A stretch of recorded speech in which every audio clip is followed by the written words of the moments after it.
வணக்கம். இப்போ இந்த வீடியோ ப்ரெசன்டேஷனில் நம்ம எம்சிஎக்ஸ் நேச்சுரல் கேஸ் மார்க்கெட்டில் இன்றைக்கி எப்படி ட்ரேட் பண்ணலாம் அப்படின்றத பற்றி பார்க்குறதுக்கு முன்னாடி நேற்று மார்க்கெட்டில் என்ன நடந்தது, நம்ம என்ன எதிர்பார்த்தோம் அப்படின்றத பற்றி பார்க்கலாம். நீங்கள் பார்த்துட்டு இருக்கிறது நேச்சுரல் கேஸோட 7 நிமிஷம் கேண்டில் ஸ்டிக் சார்ட். இந்த கேண்டில் ஸ்டிக் தான் நேற்று மார்க்கெட்டோட ப்ரைஸ் ஓப்பனிங் 207 பக்கமாக ஓப்பன் ஆகிருக்க நேச்சுரல் கேஸ் மார்க்கெட். நம்ம என்ன எதிர்பார்த்தோம்னா ஓரளவு மார்க்கெட்டில் கரெக்ஷன், ஒரு ரீட்ரேஸ்மெண்ட் நடக்கிறதுக்கு வாய்ப்பு இருக்குது அப்படின்றனால மார்க்கெட் வாட்ச் டேயாக அமைகிற மாதிரி நேற்று நம்ம முடிவு செஞ்சுருந்தோம்.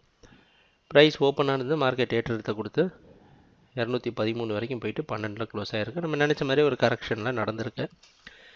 இன்றைக்கி மார்க்கெட்டோட ஓப்பனிங் 212 பக்கமாக ஓப்பன் ஆகிறதுக்கு வாய்ப்பு இருக்கிற மாதிரி வெளிநாட்டுக்கு நைமேக்ஸ் மார்க்கெட் வச்சு பார்க்குறப்ப தெரியுது. அந்த அடிப்படையில் தொடர்ந்து மார்க்கெட் டவுன் ட்ரெண்டுக்கு சாதகமாக இருக்கும்னு எதிர்பார்த்து 216 வரைக்கும் செல் பண்ணி 217.2 நீங்கள் ஸ்டாப் லாஸ் வச்சு ட்ரேட் பண்ணலாம். கம்மியான லாபம் கிடைச்சா கூட புக் பண்ணிட்டு வெளியே வந்துடுங்க.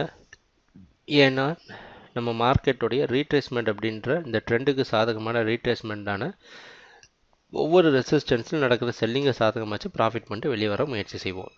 ட்ரேடிங் நடக்கிறப்ப பார்ப்போம் என்னென்ன மாற்றங்கள் வருதுன்னு. எங்கள் வீடியோ ப்ரெசன்டேஷனை தொடர்ந்து பார்த்துட்டு இருந்ததுக்கு மிக்க நன்றி, மகிழ்ச்சி, வணக்கம்.